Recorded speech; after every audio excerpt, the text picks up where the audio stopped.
footmercato.fr, fournisseur officiel de football. Salut à toutes et à tous et bienvenue dans ce nouveau JT Foot Mercato. Ça y est, on connaît les 8 équipes qualifiées pour les quarts de finale de cette édition 2023-2024 de la Ligue des Champions. Le Borussia Dortmund et l'Atlético de Madrid ont obtenu les 2 derniers tickets aux dépens du PSV et de l'Inter hier et rejoignent donc le Paris Saint-Germain, Manchester City, Arsenal, le Bayern Munich, le FC Barcelone et le Real Madrid. Tout ce beau monde va être fixé demain à partir de midi lors du traditionnel tirage au sort qui sera d'ailleurs à suivre en direct sur la chaîne YouTube de Foot Mercato. Nos chroniqueurs vont décortiquer tout ça, alors c'est surtout à ne pas manquer. Pour le PSG, dernier représentant français, les choses sérieuses vont commencer. Mbappé et ses coéquipiers sont craints en Europe, bien que l'adversaire a surtout évité pour tout le monde semble être Manchester City, le tenant du titre. Interrogé à ce sujet, Luis Enrique est persuadé que personne ne veut tirer le PSG. Me encantaron los partidos que pude ver de Champions ayer, un gran ritmo, es una maravilla ver un partido de Champions sabiendo que tú ya estás clasificado, pero no voy a escoger ningún equipo ni dar mis preferencias. Lo que estoy seguro es que no hay ninguno que quiera el Paris Saint-Germain. Ninguno, en absoluto. Seguro que alguno piensa que hay alguno mejor. A ilusión no nos gana nadie. Qui dit fin des huitièmes de finale dit forcément l'équipe type selon la rédaction de Foot Mercato et c'est un 11 en formation 4-3-3 qui respire la jeunesse que nous allons vous proposer. Dans les cages, pas mal de gardiens postulaient, mais c'est Jan Oblak qui est récompensé pour avoir stoppé 2 tirs au but et offert la qualif aux siens face à l'Inter hier. Pour le protéger, c'est une jeune charnière pleine de promesses composée de Beraldo et Koubarsi. Nous avons opté pour 2 latéraux techniques et assez offensifs. On retrouve à droite Joshua Kimmich, excellent depuis son repositionnement par Thomas Tuchel. Il a été l'un des hommes clés lors de la large victoire du Bayern face à une faible Lazio. Sur l'autre flanc, nous récompensons Joao Cancelo, défenseur buteur opportuniste contre Naples. Dans le milieu à 3, un autre Barcelonais formé à la Masia est à l'honneur. Du haut de ses 20 ans, Fermin Lopez, premier buteur face aux Napolitains, s'affirme toujours un peu plus dans l'esprit de Xavi. Le droitier est aligné un cran plus haut que Warren Zaïre-Emery qui occupe la pointe basse de notre entrejeu. Et pour encadrer cette jeunesse, il faut un joueur expérimenté comme Martin Odegaard. Le pied gauche du capitaine des Gunners a débloqué la situation contre Porto d'une passe dévastatrice pour le buteur Trossard. Devant, l'attaque a de quoi faire trembler n'importe quelle défense européenne.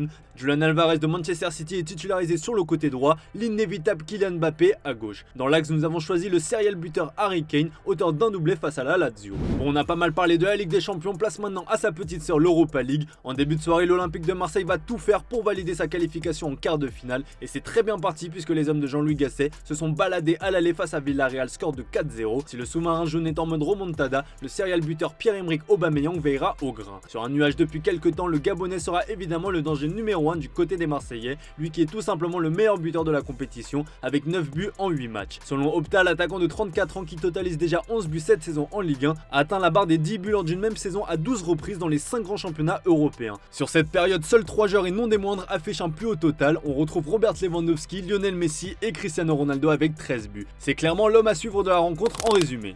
Ce jeudi, Didier Deschamps a dévoilé la liste des Bleus retenus pour le rassemblement du mois de mars 2024, durant lequel l'équipe de France jouera 2 rencontres amicales contre l'Allemagne et le Chili. Et Dédé a fait du Dédé sans vraiment de surprise. Absent lors du dernier rassemblement, Benjamin Pavard fait son retour. En attaque, Bradley Barcola était cité avec insistance pour compenser l'absence de Coman, mais le sélectionneur français a décidé de convoquer Moussa Diaby qui réintègre le groupe France.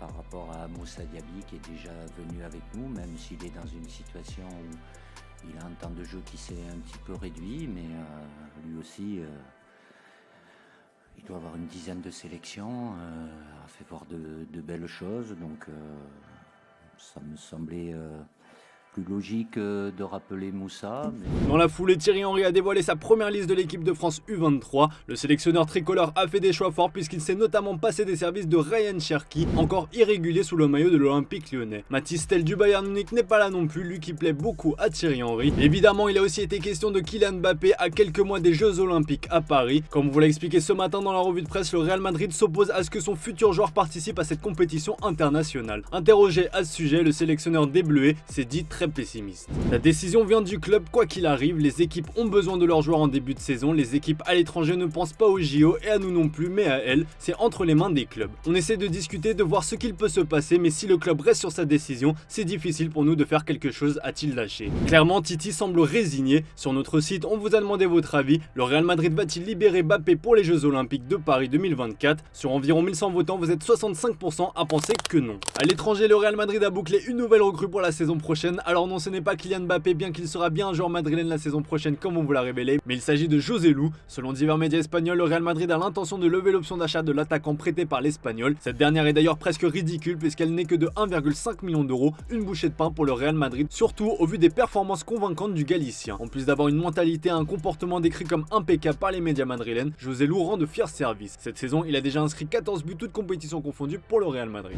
On reste du côté de la Casablanca pour parler mercato avec des nouvelles concernant Alphonso Davies. Alors que les médias espagnols annonçaient que le défenseur canadien avait déjà acté son départ de Bavière, Bild tend à nuancer ses informations. Selon le média allemand, l'arrière-gauche n'a pas encore décidé de son avenir. Son salaire ne lui suffit plus en Allemagne et il réclame pas moins de 20 millions d'euros annuels. Le Bayern ne lui propose que 14 millions d'euros maximum mais n'abandonne pas. En effet, on a appris qu'une réunion secrète se serait déroulée mardi entre les dirigeants du club et le clan du joueur. Si aucun accord n'a été convenu lors de cette entrevue, les dirigeants allemands pensent que la prolongation de leur jeune joueur est toujours possible. Du Bayern Munich, il en est également question avec Jamal Musiala. Saviez-vous que le jeune prodige allemand a porté les couleurs de Chelsea? Et oui, s'il fait le bonheur du club bavarois aujourd'hui, c'est du côté des Blues qu'il a passé plus de temps depuis le début de sa carrière. Il a été formé chez les jeunes de Chelsea entre 2011 et 2019 avant de rejoindre le Bayern Munich pour y terminer sa formation. Tenez-vous prêt, il avait été recruté à l'époque pour 200 000 euros. Oui. Chelsea qui vend ses cracks, ce n'est pas nouveau, mais là, ils ont un peu flairé le coup car à en croire le Daily Mail, Chelsea avait inclus une clause secrète. Elle ne permet pas de racheter le joueur mais concerne une potentielle vente. Si le Bayern Munich décide de vendre Jamal Musiala, les Blues bénéficieront de 20% de commission sur ce transfert. Et selon Transfermarkt, le prodige de 20 ans est estimé à 110 000 euros, ça ferait donc un joli chèque. Petite news insolite pour les amateurs de foot, booker vos 31 mars car c'est jour de classique entre l'Olympique de Marseille et le Paris Saint-Germain. Et pour ceux qui souhaiteraient vivre une expérience particulière, le Grand Rex à Paris propose une diffusion exceptionnelle du match, un événement inédit que les internautes craignent en raison de la rivalité entre supporters des deux camps. À raison évidemment, l'annonce a quant à elle été vue plus d'1 million de fois sur X et a depuis été supprimée. Les places ont été vendues en seulement quelques heures. Pour les retardataires, il est toutefois possible de s'inscrire sur une liste d'attente si jamais des personnes se désistent. A noter que des comptes influents chez les supporters marseillais ont appelé les supporters de l'OM vivant en région parisienne à ne pas s'y rendre pour éviter de tomber dans un guet-apens. Allez, c'est l'heure des officiels du jour et une bonne nouvelle n'arrive jamais seule. Après avoir validé son billet pour les quarts de finale de la Ligue des Champions, Arsenal a annoncé la prolongation de contrat de Ben White jusqu'en 2028. Nommé sélectionneur de la Belgique il y a un an après la déconvenue des Diables Rouges lors de la Coupe du Monde, Domenico Tedesco prolonge déjà l'aventure. L'entraîneur allemand prolonge son contrat jusqu'à la Coupe du Monde 2026. Edouard Roméo, le vice-président financier du FC Barcelone, démissionne de ses fonctions. Joan Laporta a accepté sa démission aujourd'hui. Il était chargé des affaires économiques du club dans une période complexe. Le club a annoncé son départ ce matin dans un communiqué s'adressant aux supporters. Allez les amis, c'est l'heure de se quitter avec l'image du jour. Le PSG a décroché son billet hier pour les demi-finales de la Coupe de France en battant l'OGC Nice 3-1. Comme à chaque fin de match, les joueurs parisiens ont célébré devant le virage Auteuil. Il y a un homme qui a eu le droit à une standing ovation. Je vous laisse découvrir ça en images. Allez, excellente soirée à vous les amis et à demain pour un nouveau JT sur Foot Mercato.